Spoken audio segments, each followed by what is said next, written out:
Donald Trump foi enganado. Sim, você ouviu bem. O homem que se orgulha de ser o maior negociador do mundo foi levado pelo bico para entrar em uma guerra que ele prometeu evitar. De acordo com uma reportagem chocante e detalhada do New York Times, o primeiro-ministro de Israel, Benjamin Netanyahu, convenceu Trump a entrar na guerra ao lado de Israel. E como ele fez isso? Com uma mentira. Uma mentira bem estruturada que convenceu o presidente americano de que o regime de Teherã era um castelo de cartas, de que bastaria um sopro, um ataque cirúrgico para que o governo dos ayatolás caísse e o Irã colapsasse por dentro. Agora, vamos ser claros, Trump não é inocente nessa história. Também ficou evidente na reportagem que a decisão final de apertar o botão e autorizar o ataque foi dele. Mas a falta de visão de longo prazo, a profunda ignorância em relação à cultura e à resiliência de outros povos e, claro, um bando de assessores puxa-sacos ao seu redor criaram a tempestade perfeita. Os Estados Unidos mergulharam de cabeça no maior desastre militar desde a Guerra do Vietnã. E as consequências são sistêmicas. Estamos falando do abalo da economia mundial e do fim do domínio absoluto dos Estados Unidos na política internacional. No vídeo de hoje, vamos dissecar cada passo dessa tragédia. A história é chocante e reveladora. Mas antes de irmos para os detalhes, você já sabe, se inscreva no canal, curta o vídeo e comente aqui embaixo sua opinião. Obrigado pela presença aqui. Tudo começou a virar público com a reportagem do New York Times intitulada How Trump Took the US to War with Iran. Como Trump levou os Estados Unidos para a guerra com o Irã, dos jornalistas Jonathan Swan e Maggie Haberman. O texto explica minuciosamente os acontecimentos que antecederam a morte do Ayatollah Ali Khamenei, pelas forças conjuntas dos Estados Unidos e de Israel. Segundo relatos exclusivos de altos funcionários do governo dos Estados Unidos, o trabalho de parto dessa guerra aconteceu em reuniões fechadas. Netanyahu vinha tentando convencer Trump a atacar o Irã há meses. Ele sabia que precisava do músculo americano para um serviço que Israel não conseguiria finalizar sozinho. A data-chave foi a manhã do dia 11 de fevereiro de 2026. Em uma reunião secreta, o gabinete de governo de Israel apresentou seus argumentos. E o plano que eles venderam era, para dizer o mínimo, mirabolante. Israel pintou um cenário onde o Irã não ofereceria resistência real nenhuma. Eles disseram que os Estados Unidos seriam capazes de derrubar o regime iraniano rapidamente, e que isso forçaria o povo a ir para as ruas contra o governo em uma espécie de revolução colorida instantânea. Mais do que isso, Netanyahu prometeu que o ataque degradaria a capacidade do Irã de ameaçar os aliados regionais dos Estados Unidos: Israel, Arábia Saudita, Catar, Kuwait, Emirados Árabes, Bahrein. Locais onde, lembrem-se, existem mais de 20 bases americanas e cerca de 50 mil soldados. O argumento final foi a cereja do bolo para os neoconservadores, aqueles que acreditam que é preciso manter a ordem mundial dominada pelos Estados Unidos à força. Eles poderiam instalar um governo secular, amigável ao Ocidente, no lugar das lideranças religiosas e do regime dos ayatolás. Mas e o governo americano? Ninguém questionou? Bom, as reações foram variadas, mas a maioria sucumbiu à pressão ou à conveniência. O general Kane, uma das poucas vozes de sobriedade inicial, avisou Trump claramente: Israel estava vendendo esse plano de forma tão perfeita porque precisava dos Estados Unidos. Eles sabiam que não destruiriam o Irã sozinhos.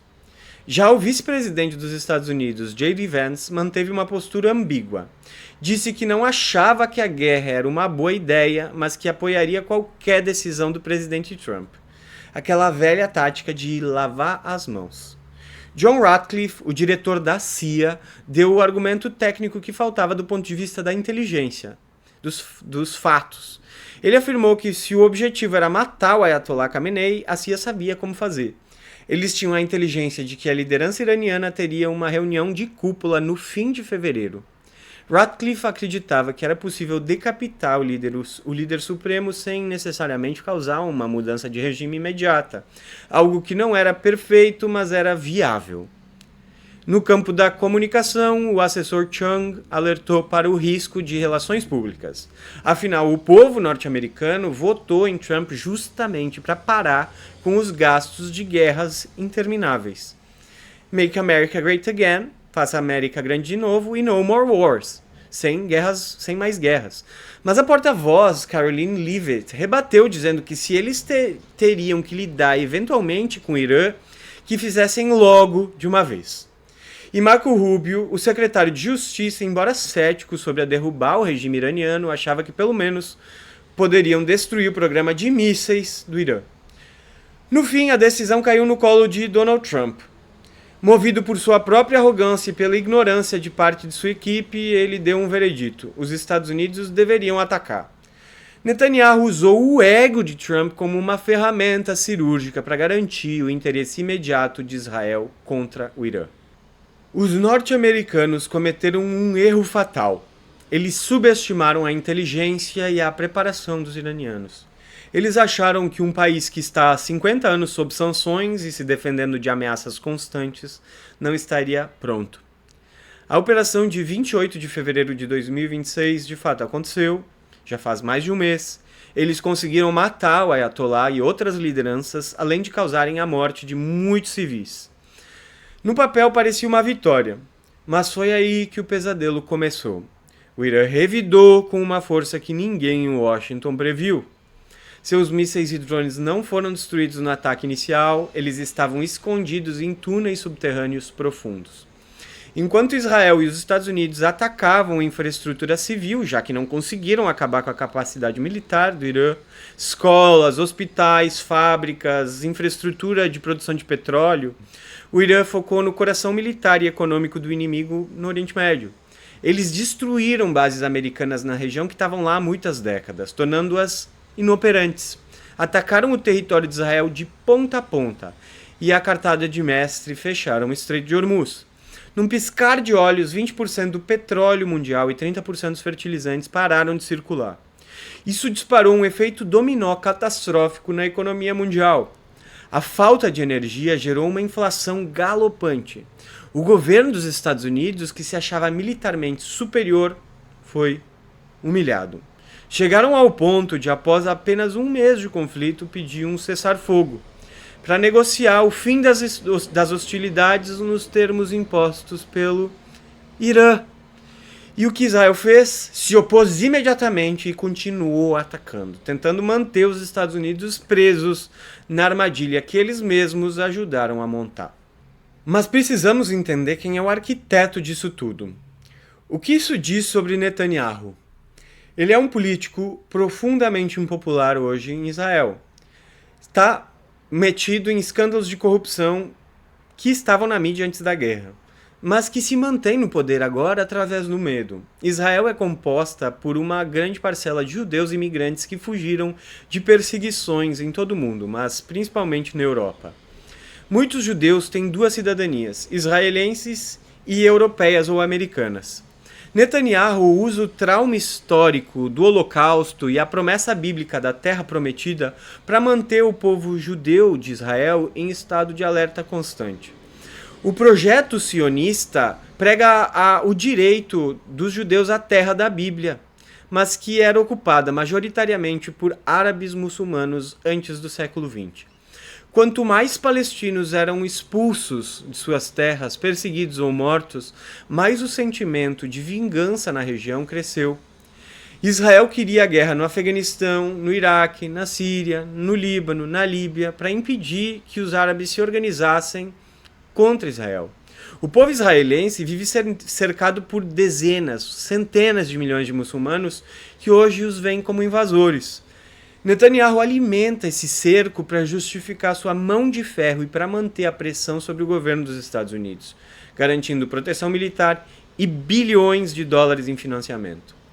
Essa relação de dependência militar é construída sobre um constante estado de paranoia sobre os inimigos israelenses na região. Os Estados Unidos, por sua vez, sempre viram Israel como seu porta-aviões terrestres na região, útil para combater com mais facilidade inimigos como Saddam Hussein ou o Talibã. Nenhum desses regimes era pacífico ou bonzinho, não podemos ser ingênuos. Mas eles representavam barreiras à expansão desenfreada dos interesses americanos e israelenses no Oriente Médio. Disso não há dúvida. A guerra atual contra os ayatolás no Irã é apenas o ápice dessa política de expansão e de confronto de Israel e dos Estados Unidos. E onde entra Trump nisso tudo? Ele se vendeu como o cara que reconstruiria a indústria americana, traria grandeza de novo para os Estados Unidos. Um ator de reality show que traria empregos da China de volta e pararia com as guerras. Os Estados Unidos se beneficiaram financeiramente da globalização no curto prazo, virando superpotência financeira. Os seus dólares compravam tudo ao redor do mundo, porque todo mundo aceitava dólares. Mas pagaram um preço de longo prazo na sua independência econômica. Estados Unidos estão com uma dívida pública enorme e uma dependência de produtos industriais importados do exterior, particularmente da Ásia. Mas a prática imperialista de Trump é bem diferente do discurso isolacionista que ele pregou na campanha. Trump recebeu bilhões de dólares das corporações privadas dos Estados Unidos, especialmente das indústrias de armas e de petróleo, que ganham com as guerras no Oriente Médio. Ele também é refém do poderoso lobby de Israel nos Estados Unidos. Na realidade, Trump usa o sentimento de abandono da classe trabalhadora americana e a perda de renda da classe média como combustível para manter funcionando a gigantesca máquina de guerra imperial. Estamos falando de uma estrutura com mais de 800 bases militares em 70 países. Em 2026, Trump pediu um aumento absurdo no orçamento militar dos Estados Unidos, passando de 1 trilhão para 1,5 trilhão de dólares. Para que tudo isso?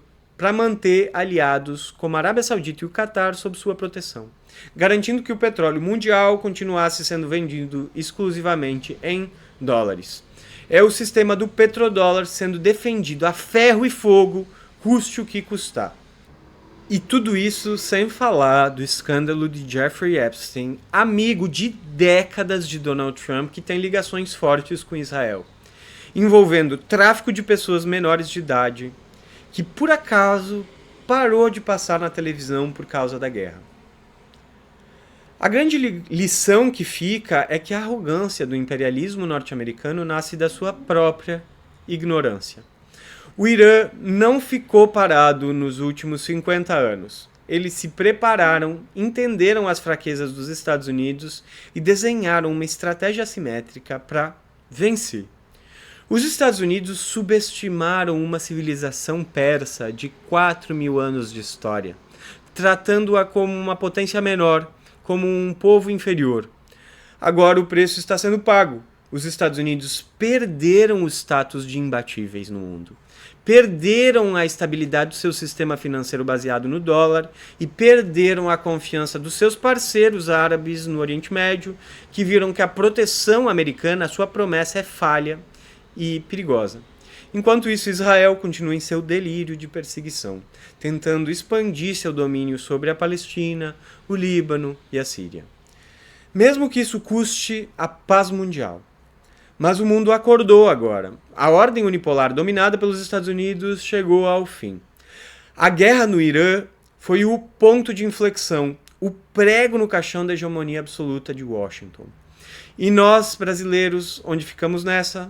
Precisamos entender que o mundo mudou. Não podemos ser mais apenas espectadores passivos enquanto as grandes potências colapsam e novas potências como o Irã nascem. O Brasil precisa de um projeto estratégico soberano que nos empodere nesse novo cenário multipolar. Ou a gente se posiciona ou seremos levados passivamente pelo fluxo violento da história. Não se esqueça de se inscrever. Se ainda não for inscrito, curta esse vídeo para que ele chegue a mais pessoas e compartilhe nos seus grupos com seus amigos que também podem se interessar. Muito obrigado, um forte abraço e até a próxima.